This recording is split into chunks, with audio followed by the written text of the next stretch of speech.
E a gente segue falando sobre a retração no crescimento dos Estados Unidos e também dessas ameaças ao posto de Jerome Powell. A gente conversa agora com Danilo Igliori, que é economista-chefe da Nomad, que eu tenho o prazer de receber aqui no CNN Money News. Seja muito bem-vindo, Danilo. Legal, muito obrigado aí pelo convite. Sempre um prazer estar aqui com vocês. Danilo, eu queria começar conversando exatamente sobre essa retração de 0,5% do PIB norte-americano nessa nova revisão feita pelas autoridades, né, dos Estados Unidos. Eu queria entender, muito se baseia exatamente nessa leitura de que o setor produtivo teria antecipado também, principalmente as suas importações.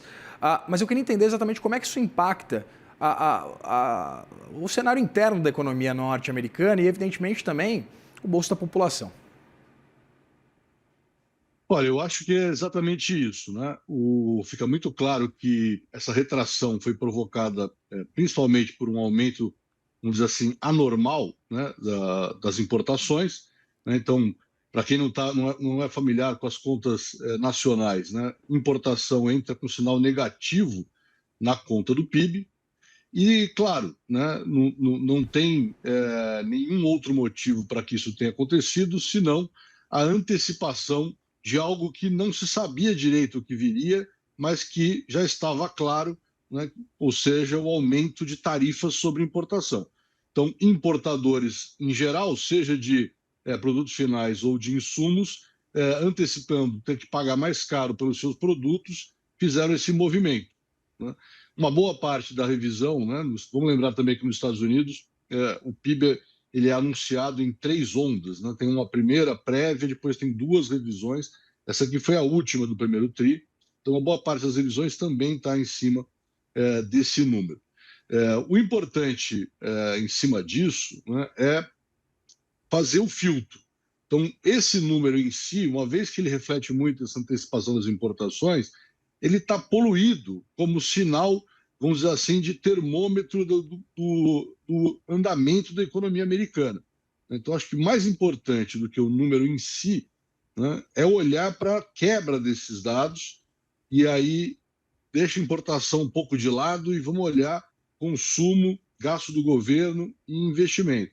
E aí eu acho que a figura ali ela é mais condizente com outros dados, né, de mais alta frequência que a gente tem visto, de que, na verdade, mostra uma desaceleração na economia americana, mas bastante suave ainda, né?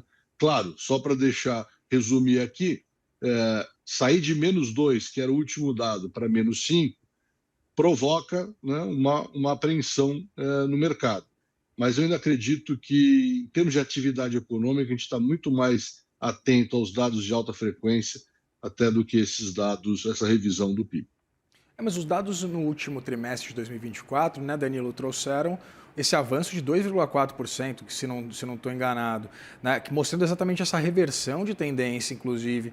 Eu queria entender, apesar dessa possibilidade, por exemplo, de a gente excluir esses dados a respeito das importações, da queda das importações, e só para a gente ser bastante preciso, as importações, perdão, esse é um avanço nas importações. As importações avançaram 37,9%, o maior avanço desde 2020, ou seja, o ano da pandemia. E esse avanço ele custou 4,7 pontos percentuais para o crescimento do PIB nos Estados Unidos. Mas aí eu te refaço a pergunta. A gente já pode considerar que há algum impacto das tarifas ou ainda não? Ou somente esse impacto em torno dessa antecipação? Nesse número que foi divulgado agora, ele é essencialmente antecipação, né? Porque estamos falando do primeiro TRI. Então, claro, tem o abril nessa história ainda, mas o aumento de importação, né, é certamente ligado a uma antecipação, porque os efeitos das tarifas sobre importação, uma vez que as tarifas estejam operando, é exatamente o contrário, né, de diminuir as importações, uma vez que as importações ficam mais caras. Então, acho que esse que é o ponto importante, assim, não entender, né, não interpretar esse número, esse aumento de importação que reduz o PIB como algum sinal mais importante de desaceleração da economia americana, né? A gente tem que expurgar esse dado de importação, isso é totalmente anormal, né? E olhar para as outras medidas. E aí é que eu faço o meu ponto. Acho que no momento em que o dado do PIB está um pouco mais difícil de ler por conta desse comportamento, vamos dizer assim, atípico, né, no volume de importações, a gente tem que complementar a análise olhando para outros dados de atividade. E aí, né, particularmente os dados de mercado de trabalho são muito importantes, e também de encomendas, né, e de pedidos de desemprego, coisas desse tipo. E aí a figura é uma figura, sim, de desaceleração, mas muito mais sutil, né? A gente ainda tem um quadro de bastante resiliência da economia americana. Você citava exatamente esses dados, né, Danilo, essa resiliência, principalmente que a gente acompanhou no payroll, e também eu queria destacar aqui exatamente esse índice de inflação ao consumidor que veio também abaixo das expectativas. Mas dá para a gente considerar que esse cenário ele ainda está para mudar, dá para se deteriorar, apesar da gente ainda não ver uma deterioração muito significativa da economia dos Estados Unidos ou não? Olha, eu acredito que tem muita coisa para acontecer ainda, né? Vamos lembrar que o grande evento, né, do ponto de vista da chamada guerra comercial, foi o chamado Liberation Day, né, no dia 2 de abril. A partir daquilo, tiveram várias idas e vindas, né? Uma postergação, a moratória de 90 dias para grande parte daquelas tarifas, que se encerra agora no dia 9 de julho, né?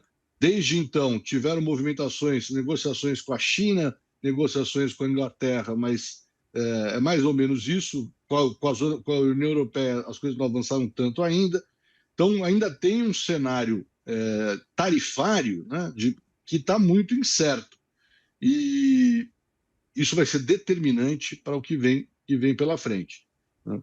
E, além disso, tem outros movimentos que têm acontecido, né? Desde o início da nova administração, que aumentam também a incerteza e a volatilidade potencial dos mercados. É claro que, assim, vou parafrasear aqui o presidente do Fed, né, na entrevista logo após a última reunião, a gente tem uma sensação, até olhando para os indicadores de mercado, que o grau de incerteza que a gente tinha, né, alguns meses atrás, comparando com alguns meses atrás, diminuiu, mas ainda permanece muito alto, né? Então, eu acredito que mercados são bastante sensíveis, volatilidade ainda vai ser a principal regra nos próximos meses, e fazer projeções para final do ano, né, ainda estão sujeitas a muitas idas e vindas aí.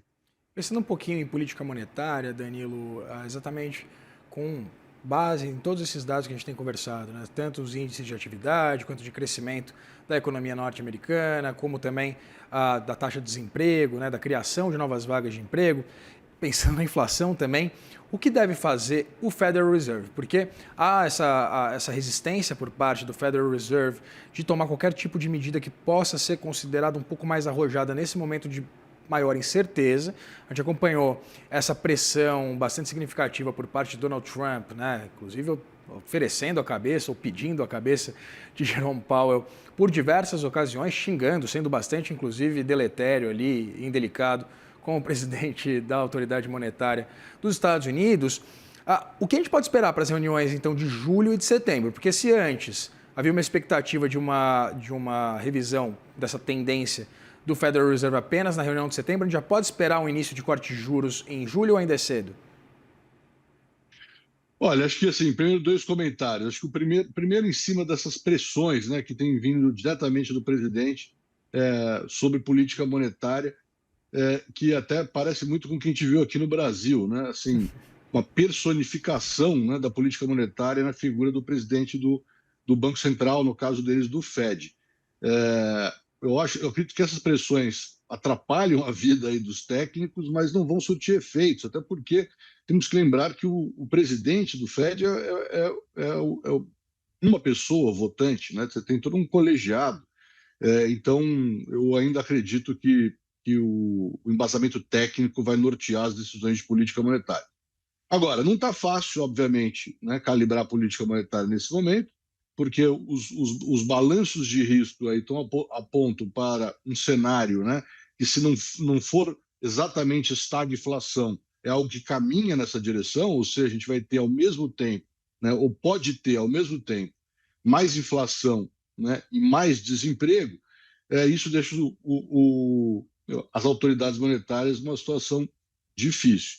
De qualquer forma, eu acho que o que foi sinalizado até agora é julho, só se acontecer alguma coisa muito diferente para tirar o FOMC, não, o FOMC, do seu compasso, do seu declarado compasso de espera. Por outro lado, o Paulo, novamente, na entrevista aí após a última reunião, ele deu uma pista, né, até interessante, porque ele usou aí as estações do ano. Ele falou, olha, a gente está no compasso de espera, permanece observando para ver o que vai acontecer, mas a gente vai aprender muito durante o verão, né, que está se iniciando no hemisfério norte. Então, esse durante o verão aí é uma sinalização até um pouco peculiar de que, muito provavelmente, né, se as coisas continuarem andando desse jeito, ou seja, a inflação não dispara, né, e a atividade continua relativamente resiliente, existe uma boa chance de o ciclo de corte começar em setembro, né? Então, ali chegando mais para o finalzinho do verão. O mercado está tudo comprado em relação a isso, né? A grande questão é qual vai ser o orçamento de corte de juros ainda este ano, né? E o que estava precificado até muito pouco tempo atrás, né, incluindo aí as projeções dos próprios membros do Comitê de Política Monetária Americana, eram apenas 2 cortes. E hoje, né, a gente já tem precificado nos mercados de juros 3 cortes com maior probabilidade, né? Se isso vai permanecer mais tempo, a gente não sabe, como disse, que acredita que vai ter muita volatilidade ainda também no mercado de juros, mas a visão que predomina hoje é que, e aí possivelmente os dados do PIB, né, ajudaram nesse sentido, que tem mais espaço para corte de juros do que a gente enxergava até muito pouco tempo atrás. Essa história sobre durante o verão, Danilo me lembrou aquela conversa relatada pelo presidente do Banco Central, Gabriel Galípolo, aqui com o cantor e compositor Caetano Veloso, dizendo que a comunicação da autoridade monetária é praticamente a construção de uma poesia, que a gente vê ali o que o autor quer dizer em cada vírgula. A gente conversou aqui com Danilo Gliori, que é economista-chefe da Nomad, a quem eu agradeço a disponibilidade.